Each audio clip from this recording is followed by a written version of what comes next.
Welcome back. It is Thursday, November 16th in the NBA. My two favorite picks are on the way. It's Austin from Calling a Shot. Let's recap yesterday. Another bad day. Let's talk about it. We went 1-3. Pascal Siakam under 24.5 points was our only winner of the day. Pretty sweat-free. I think he ended with 11 points as he did not play in the fourth quarter, and neither did his teammate who we bet on, Dennis Schroeder's over in points plus assists. Kind of broke even there due to the blowout. We cashed the under, didn't cash the over. I think Schroeder ended with 15 or so in like 22 minutes. Just a weird game as Giannis gets ruled out. I was like, oh no, Pascal's going to soar over, and then it was an absolute blowout. That feels like how the NBA's gone. And then Vucevic just did not really get it done. I think he went 8 for 18, and it was 17 points. Was hoping for some cheese overtime, but Paolo Banchero had other plans, and then day one of our ladder challenge did not hit. So, like the ladder challenge has taken a couple L's, rough back to back. I mean, I know I can't control blowouts and things of that nature, but it just hasn't been on the right read. So we're going to postpone that for a little bit, get back into winning you guys some money. That's the main point of this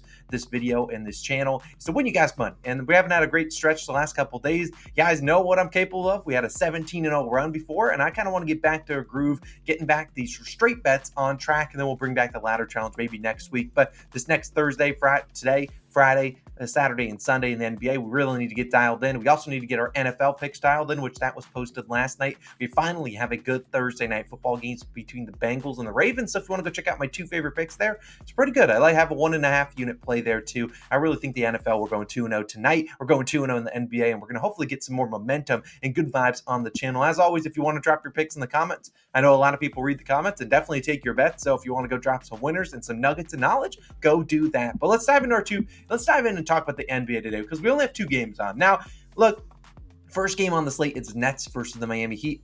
Honestly, I don't have a pick in that game. I don't like betting on Nets players. This is just a team. I love Mikal Bridges, but the rest of the team, they play like an 8, 9, 10-man rotation. You just never know who's going to get the minutes. And before I take it under, there's like 900 guys that get ruled out every day, which is kind of reminding me of why I don't take a ton of unders, because things like yesterday with Giannis getting ruled out, if you took a Damian Lillard under then you got nuked there. So I don't really want to bet on a lot of Nets guys. And then on the Heat side, just feels like a low scoring game. The over-under is 217.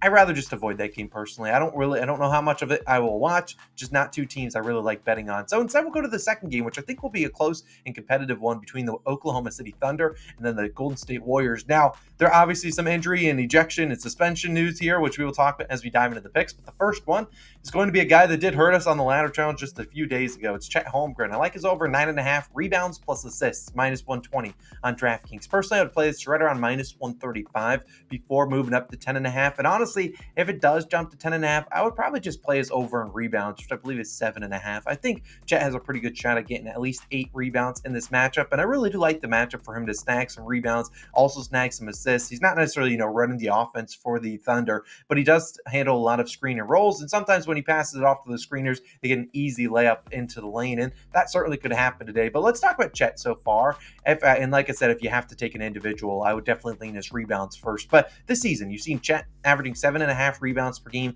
2.6 assists per game, a good 10.1 rebounds plus assists in 30 minutes. Now, in November, and I kind of eliminate the games in October because they weren't really playing him a ton, like 25 minutes. But in November, when he's really been seen as normal workload, 7 total games, averaged 11.3 rebounds plus assists per game, recording 10 plus, going over in 5 of 7 games. Now, that's a pretty good hit rate. If you look at the games he went under, one was against Domantas Sabonis, very tough match having to guard him. And then the other was against the Cavaliers front court where you got Jared Allen and Evan Mobley. So 2 tough defenses to grab rebounds against, and he did all right. It's not like he had like 3 rebounds in this game. So he was still getting his things. He just did not get to 10. I really like his chances to get a double-double tonight, honestly. You're getting probably good plus value there. I wouldn't be surprised if he snagged 10 rebounds, and we've seen over these last 10 games, Chet averaged 16.4 rebound chances per game, except he's only converting them into rebounds at a 50% clip, which feels pretty low for a center. And then he's also averaging 5.4 assist chances. So in total, 21.8 rebounds plus assist chances over these last 7 games. So plenty of chances out there for him to not only get some rebounds, but also get some assists too. It wouldn't surprise me if, he had 7 rebounds and 3 assists, or 8 rebounds and 2 assists tonight.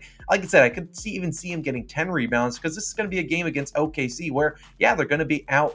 Obviously, Draymond Green, he's suspended. Stephen Curry's also out. So how efficient will this Golden State Warriors offense be? Probably not all too efficient. And you saw the last game against when these two teams matched up.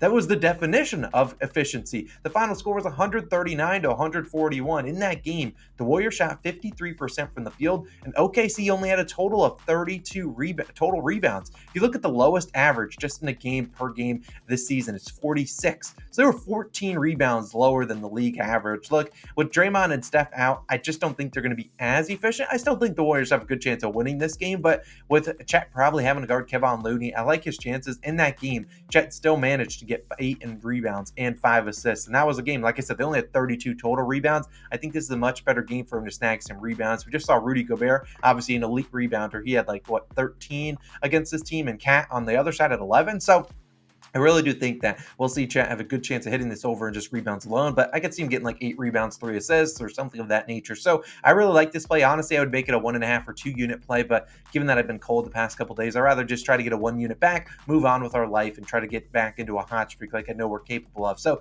Chet Holmgren, we're relying on you over 9.5 rebounds plus assists. Now, my second play is going to be a same game parlay. However, there is a very easy pivot for my people out there, and it is going to be this one.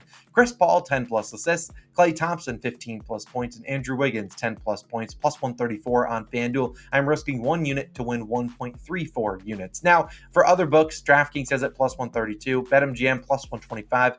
Bet365 normally has the best odds, but only plus 110 for this one. Now, like I said, it's a very easy pivot, and it's the first leg. It's Chris Paul's over an assist. Now, his regular line is 9.5, so it's not like we're taking an alt line for Chris Paul. His regular line is 9.5. However, when I was looking at this morning, it was mostly minus 135 on DraftKings, minus 140 on FanDuel. I just don't really want to lay a lot of juice on a Chris Paul assist prop. I know assists can be a little bit wonky. And honestly, I don't think Chris Paul gets to 10 assists without Klay Thompson scoring at least 15, without Wiggins scoring 10. I mean, you think about the other guys that are going to be in the lineup with him. Looney will be out there a lot. He hasn't scored a lot. And then I can't pronounce the other guy that they're probably going to start, who started the second half, but he'll probably come off the bench, though, as a sixth man, maybe Dario Saric in there. But at the end of the day, CP3 is going to be dishing the rock, and he's going to need his teammates like Andrew Wiggins and Klay Thompson to knock down shots. So this is why I prefer the same game parlay as opposed to taking a juiced Chris Paul assist prop. But let's talk about why is Chris Paul's assist prop set at 9.5 juiced on the over. And you look at that last ejection game, if you will, CP3 ran the offense. And in that game where we saw Draymond Green get ejected and Klay Thompson obviously got ejected too, Klay Thompson will be back, obviously, but it's not like he's, a big assist, a guy that handles the ball a ton. We know Klay notoriously a catch and shoot guy. But in that game, CP3 only had 4 assists. His line was 8.5 in that game, but he had 17 potential assists. He had 101 total touches. For reference, for people out there like touches, Austin, what does that exactly mean? That just means the ball gets to his hands and then he passes it. If it comes back to his hands, that's 2 touches. But Jokic averages 101 total touches per game. He's number 1 in the NBA, and Halliburton 94. So in a very low scoring game, the ball was in CP3 hands a ton, as you can see by that. And he's going to continue to run this offense for this team with Stephen Curry out, and especially with Draymond Green suspended now. And he's going to have the ball in his hands a ton. We saw these two teams, like I say, play it a little bit earlier this season. Very efficient game in that game. CP3 off the bench, 13 assists on 18 potential assists in 28 minutes. In that game, we saw Klay score 18, Wiggins score 17. This parlay would have hit, and I'm sure it would have hit at much better odds than plus 134 today. But look, Steph Curry obviously is a great assist guy where you can pass it to him and he can knock down shots. But at the end of the day, a lot of the guys are going to need CP3 to kind of set him up. We know how talented CP3 is. This is one of the best, assist guys, best playmakers in NBA history. He'll go down as that, and I'm confident he can go out there and get 10 assists in a very plus matchup at 4 assists. This is a OKC team that has been struggling, giving up a lot of assists to opposing guards. So we already saw CP3 do 13 against them. We only need 10 against them. I wouldn't be surprised if he averages upwards of 20 to 25 potential assists tonight. I don't necessarily hate his double-double prop, but I never like to count on CP3 to score. He's notoriously been a pass-first guy. So I really like the same game parlay. Like I said, 10 assists for CP3, and then 15 points for Klay, 10 points for Wiggins. I like both Klay and Wiggins' regular lines. Wiggins at 14.5. I think he could easily hit 15 points, but I think this is a little bit of a safer way to do it. I really like these guys. I like their matchup against OKC tonight. Being back at home,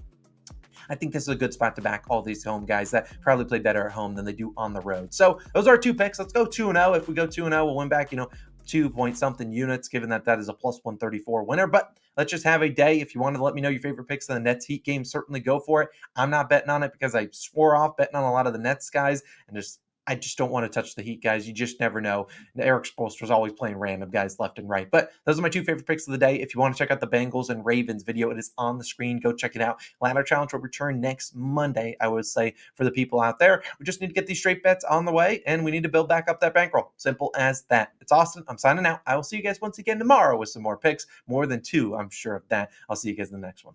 Peace.